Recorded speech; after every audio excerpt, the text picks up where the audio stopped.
Hello friends, I am Mr. Ravindra Bhalerao and I welcome you to my channel, that is English for Learners. Dear students, in today's video we are going to learn one more important test paper on the topic of his first flight. Actually this lesson is from 10th Standards English Lower Level Textbook. तर विद्यार्थी मित्रांनो, आजचा video अतिशय important असणार आहे, विशेषतः इयत्ता 10वीच्या विद्यार्थ्यांसाठी. कारण या व्हिडिओमध्ये आपण चर्चा करीत आहोत की हिज फर्स्ट फ्लाइट जो लेसन आहे त्या लेसनमधील इम्पॉर्टंट क्वेश्चन्स जे की आपण टेस्ट पेपर म्हणून इथे काढलेले आहेत आणि त्याचे आन्सर्स देखील आहेत जे की हे क्वेश्चन्स बोर्ड एक्झाममध्ये विचारले जाऊ शकतात. त्यासाठी तुम्हाला हा व्हिडिओ स्टार्ट टू एंडपर्यंत बघावा लागेल. चला तर व्हिडिओला आपण सुरुवात करूया. Let's go. So first of all language study आपण घेतलेला आहे जे की या लेसनवरतीच आधारित आहे for 10 marks. One more thing I would like to tell you की जो काही क्वेश्चन पेपर बोर्डचा बनवला जातो हे तुमच्या टेक्स्ट बुकवरतीच आधारित असतो, म्हणजे पुस्तकामधूनच पेपर बनवला जातो. त्याच्यासाठी आपण त्याच्या रिलेटेडच क्वेश्चन्स इथे आपण चर्चा करीत आहोत. लँग्वेज स्टडीमध्ये जे 10 मार्क्ससाठी असतो, first complete the words by using correct letters. तुम्हाला 6 ॲक्टिव्हिटीज असतील, 6 पैकी तुमच्या 4 ॲक्टिव्हिटीज बरोबर यायला पाहिजे 8 मार्क्ससाठी आणि त्यानंतर 2 मार्क्स क्वेश्चन नंबर 1B मध्ये आहे. 1A मध्ये complete the words by using correct letters. 4 word दिलेले आहेत, त्याच्यामध्ये एक लेटर मिसिंग आहे, ज्याप्रमाणे ST-ND अशा प्रकारे YO-NG अशा प्रकारे. आता त्याच्या फर्स्ट लेटरमध्ये आपण सहजपणे इझी आहे STA, एचा यूज करून ते स्टँड जे मिनिंगफुल वर्ड आपल्याला बनवायचा असतो. सेकंड वर्डमध्ये यूचा यूज करून आपण यंग बनवलेला आहे आणि थर्डमध्ये CL-FF क्लिफ. हा क्लिफ वर्ड तुमच्या हिज फर्स्ट फ्लाईट या लेसनमध्ये गेलेला आहे. क्लिफ म्हणजे काठ किंवा किनारा. देन DIZ-Y डिझी म्हणजे चक्कर येणे, गरगरणे या प्रकारे. ओके. नेक्स्ट आहे to put the following words in alphabetical order. तुम्हाला 2 ग्रुपमध्ये वर्ड्स दिलेले असतात आणि प्रत्येक ग्रुपमध्ये 4 वर्ड्स असतात आणि ते वर्ड्स तुम्हाला अल्फाबेटिकल ऑर्डरमध्ये लिहायचे, म्हणजे ABCD क्रमाने लिहायचे. आता इथे बघू शकता तुम्ही, ते M पासून मोशन आहे, S पासून स्क्रॅप, L पासून O पासून. आता जेव्हा आपण ABCD बोलतो तेव्हा आपण कोणता लेटर अगोदर येईल, म्हणजे A नंतर B नंतर C. तर याच्यामध्ये आपण बघू शकतो L अगोदर येईल, L नंतर M येईल, म्हणजे L पासून लीन, त्यानंतर M पासून motions, then motionless, then M नंतर O येतो ऑपोजिट आणि O नंतर S स्क्रॅप. या प्रकारे लिहू शकतो. सेकंड जो ग्रुप आहे त्याच्यामध्ये जर तुम्ही ऑब्झर्वेशन केलं तर फर्स्ट लेटर्स प्रत्येक वर्डमध्ये सेम आहे, त्यासाठी तुम्ही सेकंड लेटर बघा. इथे E आहे, E, A आणि A. आता E अगोदर येतो A. आता इथे L आणि A आहे, तो Aचा वर्ड आपण घेणार, तो A पासून FA पासून फादर.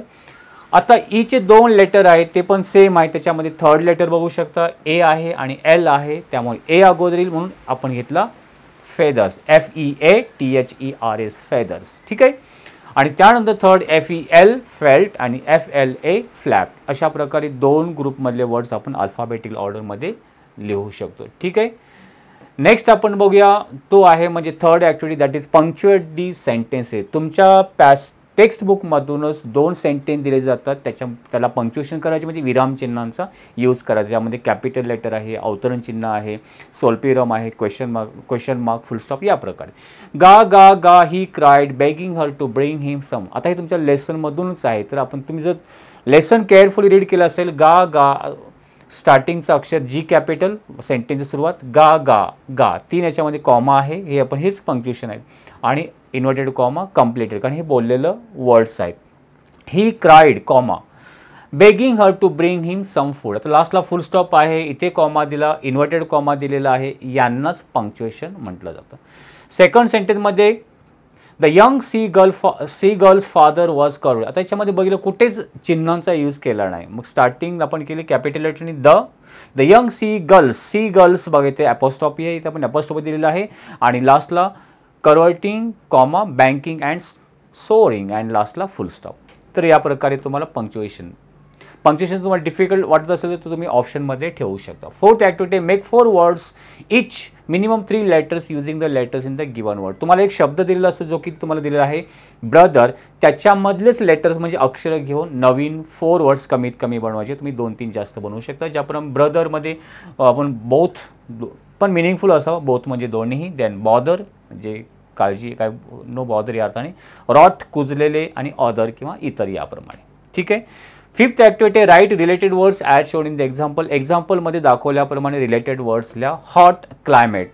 क्लायमेट कसं हॉट काय आहे क्लायमेट. आता इथे जर तुम्ही ऑब्झर्वेशन केलं हॉट हा ॲडजेक्टिव्ह आहे आणि क्लायमेट हा नाऊन आहे. ठीक आहे. त्याप्रकारे hot sun, hot coffee, hot discussion, hot temper या प्रकारे तुम्ही वर्ड्स लिहू शकता. आकृती काढायची असते आणि पेननी तुम्ही हे वर्ड्स लिहायचे असतात. सिक्स ॲक्टिव्हिटी आहे complete the word following word chain of nouns. Word chain of noun असेल, ॲडजेक्टिव्ह असेल किंवा ॲडवर्ब असेल. दिलेला वर्ड लेज हा नाऊन आहे. शेवटच्या अक्षराने नाऊनच बनवायचं आहे. ज्याप्रमाणे फक्त नावं व्यक्तींची नावं लिहायची नाहीत. लेज ई पासून एग, जी पासून गोल किंवा गॉड म्हणू शकतो, एल पासून लँड, डी पासून डॉल या प्रकारे. ठीक आहे. चेन कुठेही ब्रेक होता कामा नाही आहे. हे झाले 8 मार्क्ससाठी. 6 ॲक्टिव्हिटी आहे. 6 पैकी 4 ॲक्टिव्हिटी बरोबर यायला पाहिजे. 6 पैकी 6 तुम्ही सोडवण्याचा प्रयत्न करा. त्याच्यामध्ये बी मध्ये 2 मार्क्ससाठी आहे. 1 आणि 2 मध्ये ऑप्शन तुम्हाला दिलेत. Attempt any one make a meaningful sentence using the given phrase. तुम्हाला एक फ्रेज दिलेली असते म्हणजे वाक्यप्रचार दिला असतो, तो तुमच्या स्वतःच्या सेंटेन्समध्ये यूज करायचा आहे. To muster of courage. आता या लेसनमध्ये बरेचसे फ्रेजेस गेलेले आहेत. ते फ्रेजेस बोल्ड लेटरमध्ये दिलेले आहेत. तुम्ही लेसनवरती मी डिटेल व्हिडिओ बनवले ते तुम्ही बघू शकता. टू मस्टर ऑफ करेज म्हणजे धैर्य एकवटणे, धाडस करणे या अर्थाने. आता हे शब्द म्हणजे फ्रेज स्वतःच्या वाक्यामध्ये यूज करायची ज्याप्रमाणे ते यूज केलेलं आहे. The young man could not muster up courage to pick up the mysteries box on the road. The young man त्या तरुण माणसाने कुड नॉट मस्टर अप करेज, तो धाडस एकवटू शकला नाही. कशासाठी? To pick up the mysteries, ते एक मिस्टरियस ते गूढ रहस्यमय बॉक्स रोडवरून उचलण्यासाठी. अशा प्रकारे तुम्ही सेंटेन्स बनवू शकतो. देन त्याला ऑर आहे. जर तुम्हाला ते फ्रेज सेंटेन्समध्ये यूज करायचं नसेल त्याला ऑर दिलं. Add a clause. क्लॉज म्हणजे दिलेल्या सेंटेन्सला सबऑर्डिनेट क्लॉज ॲड करून तुम्ही वाढवून ते वाक्य पूर्ण करायचं असतं. The bird dare not fly. आता तुम्हाला सबऑर्डिनेट क्लॉज ॲड करण्यासाठी बिकॉज, वेन, दॅट, इफ आता क्लॉजेसवरती मी सेपरेट व्हिडिओ बनवली ती तुम्ही बघू शकता. पण बिकॉजचा यूज करून the bird did not fly, त्या बर्डनी फ्लाय करण्याचा किंवा उडण्याचा प्रयत्न केला नाही. बिकॉज कारण he was afraid of falling in the sea, कारण तो समुद्रामध्ये पडेल यासाठी तो घाबरत होता. सो बिकॉज हा इम्पॉर्टंट कनेक्टेड वर्ड्स येते यायला पाहिजे की तुम्हाला सबऑर्डिनेट क्लॉज जॉईन करण्यासाठी हे वर्ड्स यूज केले जातात. देन अटेम्प्ट एनीवन ॲड ए प्रिफिक्स और सफिक्स. तुम्हाला माहिती आहे प्रिफिक्स शब्दाच्या अगोदर काही लेटर्स यूज करून न्यू वर्ड तयार होतो आणि सफिक्स शब्दाच्या पुढे. ज्याप्रमाणे ते बघतो मॅनेजपासून मॅनेजमेंट, MENT आपण जो म्हणजे सफिक्स आपण बनवलेला आहे. सफिक्सचा यूज करून MENT. अरेंजमेंट म्हणू शकतो किंवा रिअरेंज जे प्रिफिक्स करून आपण बनवलेलं आहे. ते जर नसेल करायचं असेल तर तुम्हाला तेच 2 वर्ड्स दोन्हीपैकी एक वर्ड तुम्हाला स्वतःच्या सेंटेन्समध्ये यूज करायचं असतो. Make a meaningful sentence using any one of the following words manage and arrange. He could manage to recollect enough money to pay his school fees and अरेंजचा यूज करून she arranged. आता जरी arrange इथे present टेन्समध्ये तुम्ही ते past टेन्समध्ये किंवा present कंटिन्यूसमध्ये तो word change करू शकता. शी अरेंज द फ्लावर्स इन अ वेस. ठीक आहे. अशा प्रकारे सो 10 मार्क्स इथे आपल्याला कंप्लीट होत होतं. आता आपण या लेसनमधून इम्पॉर्टंट पॅसेज बघूया. Read the following passage and complete the given activities. 10 मार्क्ससाठी एक पॅसेज असतो. A1, A2, A3, A4, A5 असे 5 क्वेश्चन विचारले जातात. कंपल्सरी ते सगळे सॉल्व्ह करायचे असतात. आता पॅसेज जो दिलेला पॅसेज मी तुम्हाला इथे काही वर्णन करणार किंवा एक्सप्लेन करणार नाही, जो याच्यावरती व्हिडिओ बनवला ती तुम्ही बघू शकता. The young C girl was alone on his legs. स्टार्टिंगची लाईन आहे. And he had in fact seen his आहे पुढे फॉर हिज कॉवर्डिस. सो या प्रकारे पॅसेज तुम्ही पॉज करून रीड करू शकता आणि त्याच्यानंतर आपण डायरेक्ट याचे क्वेश्चन आणि आन्सर बघूया. The young first sentence state whether the following statements are true or false. खालील वाक्य ट्रू आहे की फॉल्स तुम्ही लिहायचं आहे.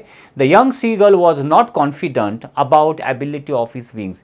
तो छोटा सीगल होता तो स्वतःमध्ये कॉन्फिडंट नव्हता तो त्याच्या पंखाच्या बाबतीमध्ये की तो उडू शकेल या बाबतीमध्ये. Yes, it is the true. हे वाक्य बरोबर आहे. Second, the young seagulls parents guided and improved his siblings in the art of flying. ते यंग सीगलच्या पॅरेंटनी त्याचे जे सिबलिंग्स होते म्हणजे भावंड होती त्यांनी गाईड केलं कशा प्रकारे आर्ट ऑफ फ्लाइंग म्हणजे उडण्याच्या कलेमध्ये. Yes, it is also true. कारण हे वाक्य दोन्ही वाक्य ॲज इट इज पॅसेजमध्ये गेलेले आहेत म्हणून आपण ते ट्रू लिहू शकतो. ठीक आहे. Third sentence, the wings of the young girl wear as long as brothers.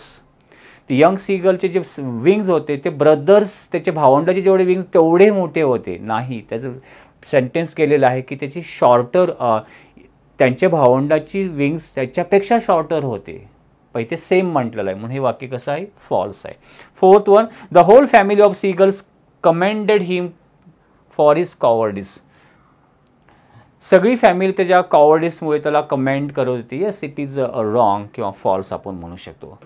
त्यानंतर आपण सेकंड बघूया, complete the web describe the young seagulls feeling while trying to fly. जेव्हा सीगल फ्लाय करण्याचा ट्राय करतो तेव्हा त्याचे फिलिंग्स काय होतात ते तुम्हाला ते वर्ड्स इथे लिहायचे आहेत. He was afraid of dash dash, he ran to the brink dash dash. आता हे वाक्य तुम्ही याच्यामध्ये दिलेलं आहे, त्याच्या पुढचे वर्ड्स तुम्ही लिहून ते वाक्य पूर्ण करू शकता. ठीक आहे. He could not gather dash dash, he felt that. आता इथे तुम्ही ते त्याचे क्वालिटीज लिहू शकता. तर आपण इथे आन्सरमध्ये बघू शकता जे की he was afraid of flying किंवा अफ्रेड टू फ्लाय म्हणू शकता. Second, he ran to the brink, तो काठापर्यंत धावत जायचा त्या डोंगराच्या. The ledge but when he saw the great expanse of the sea he was worried about he short wing. तर हे सेंटेन्स आहे ते सेंटेन्स तुम्ही कंप्लीट करू, जसं कंप्लीट द सेंटेन्स त्या प्रकारे. ठीक आहे. He could not gather his courage to take the plunge. Okay. He felt that it was desperate and difficult. So या प्रकारे तुम्ही लिहू शकता. A3 ॲक्टिव्हिटी तुमच्या वर्डच्या रिलेटेड असते. Explain the underline homographs differ in the meaning. जे की तुम्हाला होमोग्राफ्समध्ये तो शब्द स्पेलिंग सेम असतं पण त्याचा मिनिंग वेगवेगळा असतो. तो काय वेगळा आहे याच्यामध्ये ते तुम्ही सांगायचे. He saw his two brothers, त्याने आता सॉ वर्ड आहे. आणि दुसऱ्या सेंटेन्समध्ये द वूड कटर. आता हे सॉ काय आहे ते होमोग्राफ सांगायचे. Saw is the past tense of word see. सीचा पास्ट टेन्स सॉ आहे. सी हा वर्ब आहे. आता दुसऱ्या सेंटेन्समध्ये जो सॉ वर्ड गेला आहे त्याचा तो कसा आहे बघा. दोन्हीचं मिनिंग सेम आहे, दोन्हीचं स्पेलिंग सेम आहे परंतु मिनिंग चेंज आहे म्हणून तो होमोग्राफ्स आहे. ठीक आहे. The wood cutter cut the weekend branch with his sharp saw. तर वूड कटरने त्या ट्रीचे जे वीक म्हणजे कमजोर ब्रँच कट केले त्याच्या सॉने, सॉच्या आधारे. आता इथे सॉ म्हणजे ते क्रियापद नाही, ते सॉ म्हणजे जसं करवत आपण बोलू जे कापण्यासाठी यूज करू जातो cutter. Saw means to tool to carpenter use for cutting wood. जे कार्पेंटर यूज करतात वूड कटिंगसाठी, that is saw. So same spelling different meaning, that is homograph. ठीक आहे. याच्यामध्ये बघा, the bird injured his wings. The बर्डचे wing injured जाते. Wing म्हणजे पंख इथे म्हणू शकता. आणि सेकंडमध्ये wing is a means of part of the body and bird use flying and he lives in the C wings. तो सी विंग त्या बिल्डिंगच्या सी विंगमध्ये राहतो. आता इथे विंगचा अर्थ पंख होतो आणि ते विंगचा अर्थ काय, wing is one of the part of the large building. त्या बिल्डिंगचा एक पार्ट आहे. सो अशा प्रकारे हे होमोग्राफचे दोन सेंटेन्सेस इथे दिलेले आहेत. नेक्स्ट पॅरेग्राफ आपण बघूया. A4 ॲक्टिव्हिटी बघूया. Read the following sentences careful and pick out the verbs and then find out tenses in the sentence. दिलेल्या याच्यामधून वर्ब्स फाइंड आउट करायचा आणि तो कोणत्या टेन्समध्ये प्रेझेंट आहे, पास्ट आहे की पास्ट फ्युचर ते सांगायचं आहे. जसं his two brothers and his sisters had already phloem. आता याच्यामध्ये हॅड फ्लोन हे वर्ब गेलेले आहे ते पास्ट परफेक्ट टेन्स दाखवतात. हे सेंटेन्स काय दाखवतात, पास्ट परफेक्ट टेन्स. सेकंडमध्ये but for the life of him he could not move. Could not move हे सिंपल पास्ट टेन्स आहे. Could not move. But for the life of him he could not move. Move हा main verb आहे त्याच्यामुळे. Third सेंटेन्समध्ये he became afraid. बिकमचा past tense became झाला म्हणून हे सिंपल पास्ट टेन्समध्ये सेंटेन्स आहे. Since then nobody had come. Had आणि हॅड प्लस PPV म्हणजे पास्ट पार्टिसिपल ऑफ वर्क क्रियापदाची तिसरे रूप, तेव्हा पास्ट परफेक्ट टेन्समध्ये यूज केला जातो पास्ट परफेक्ट टेन्स. सो अशा प्रकारे A3 ॲक्टिव्हिटी वर्डच्या रिलेटेड असते. आणि A5 ही तुमच्या पर्सनल रिस्पॉन्स व मग तिथे यूज करायचा. So are you afraid of playing any outdoor games. Outdoor games खेळण्यामध्ये तुम्हाला भीती वाटते का. आउटडोर गेम्स म्हणजे मैदानी खेळ आपण त्याला म्हणू शकतो, जे कबड्डी, खो खो, फुटबॉल या इत्यादी. Explain Y. तर ते तुम्ही का तुम्हाला भीती वाटते त्याचं वर्णन करायचं किंवा भीती का वाटत नाही त्याचं वर्णन करायचं.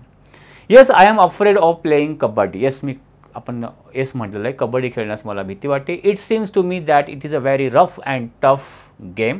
I am afraid of getting hurt while playing it. I can't stand the idea of getting injured and I think it is a game for only strong and big people. So in this way you can explain or you can write your personal response. Okay.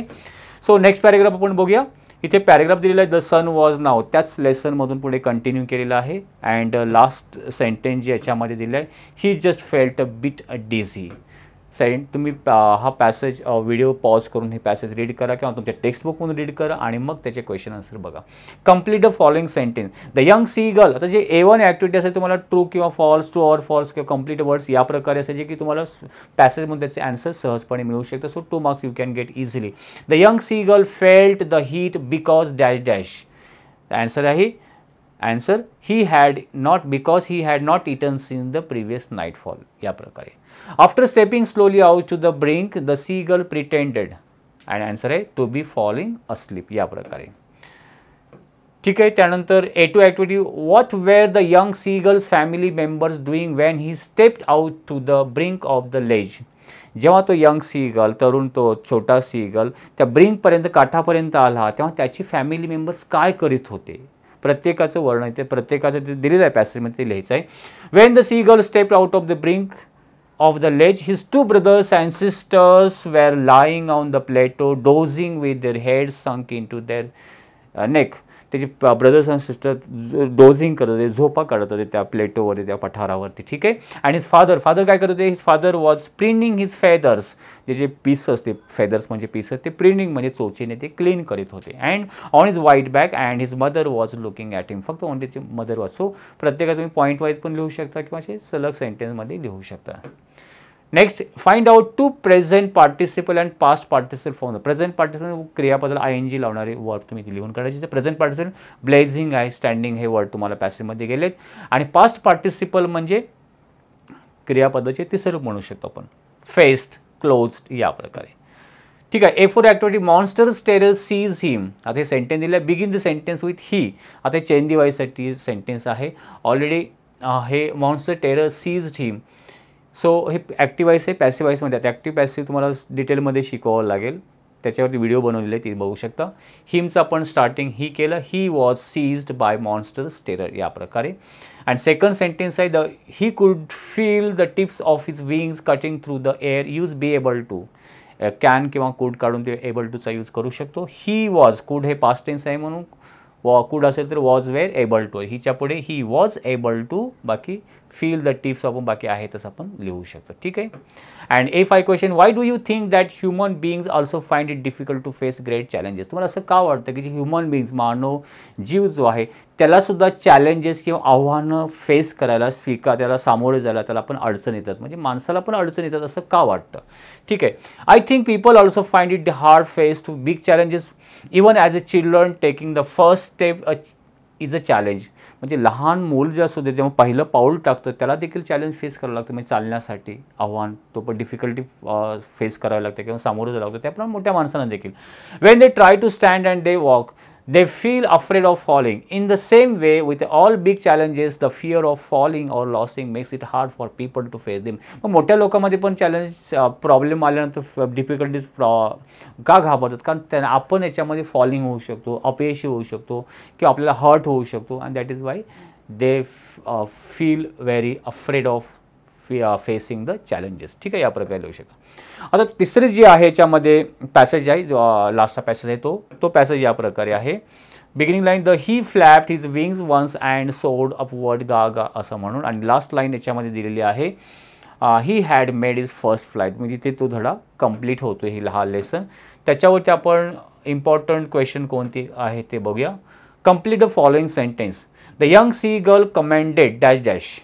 Sentence आहे तसं पॅसेजमध्ये आहे. Answer, the young seagull commanded himself to dive and soar and curve या प्रकारे. जे तुम्ही letter words use करणार आहेत त्याच्या खाली तुम्ही अंडरलाईन करू शकता. Second, he completely forgot that he dash dash. He completely forgot that he had not always been able to fly. हे आपण फिलअप करून सेंटेन्स कंप्लीट करू शकतो. थर्डमध्ये he flap his wings once and set and dash dash and he soared upward. He soared upward हे fill up करायचं आहे. And फोर्थमध्ये he turn his beak side wise and cawed dash dash cawed amusedly. So sentence याच्यामध्ये आहेत पॅसेजमध्ये, तुम्ही फक्त ते शोधायचे आहेत आणि त्याच्या पुढचे वर्ड शोधून ते फिलअप करायचे आहेत. ठीक आहे. इझी आहे. त्यानंतर सेकंडमध्ये बघा. When did the young C girl get his prize scraps of dog fish. त्या यंग सी गर्लला केव्हा त्याच्या पेरेंट्सने आणि ब्रदर्सनी आणि सिस्टरनी त्याला प्राईज म्हणून, बक्षीस म्हणून एक डॉग फिश, एक प्रकारचा फिश आहे, त्याला खाण्यासाठी दिला एक बक्षीस म्हणून. केव्हा ते एक्सप्लेन करायचं. तर एंडिंगच्या ओळीमध्ये तुम्हाला ते दिसेल. The young seagull was completely exhausted after his first flight. तो पूर्णपणे थकला होता. तो आता फ्लाईट करायला शिकला होता, उडत होता. He dropped his legs to stand on the green. त्या हिरव्या पाणी असलेला समुद्र होते, तो आता ड्रॉप झाला होता, उतरलेला होता आणि तो फ्लोटिंग करत होता. His legs sank in it. पण सुरुवातीला त्याचे पाय बुडाले. And he scream with fright. तो अगोदर भीतीने घाबरला, ओरडला. And try to rise again. वरती येण्याचा फ्लॅपिंग हिज विंग्स फ्लॅप करून वरती येण्याचा प्रयत्न केला. हे वाक्य आहे तसेच तुमच्या पॅसेजमध्ये आहे, का वेगळे मनाने लिहिलेले नाही आहेत, त्यामुळे तुम्ही घाबरून जाऊ नका. काही सेंटेन्स त्याच्यामध्ये आहेत. But he was tired and weak with hunger and he could not rise. His feet sank. आता तो का घाबरला आणि का वीक झाला होता? कारण तो भीतीमुळे किंवा आपल्या हंगरमुळे, भुकेमुळे. Sink into the green sea and then his belly touch it and he could not sink no further. तो आता तो फ्लोटिंग करतो, तो आता पुढे बुडत नव्हता. And he was floating on it. His family ॲडमायर्ड his feet. आणि त्याच्या ह्या फीटमुळे, त्याच्या ह्या ॲक्टिव्हिटीमुळे, ॲक्शनमुळे त्याची सगळी फॅमिली त्याला ॲडमायर करू लागली. तो आता फ्लाईंग करत होता, त्याने थोडी जिद्द दाखवली, कॉन्फिडन्स दाखवला आणि म्हणून त्याने जी अचिव्हमेंट केली त्याच्यामुळेच afforded him a scrap of dog fish which devoured. त्याला प्राईज म्हणून त्याला खाण्यासाठी खाण्यासाठी तो डॉग फिश ऑफर केला, देण्यात आला. सो अशा प्रकारे सेंटेन्स याच्यामध्ये आहे. A3 मध्ये match the words in column A with the column B.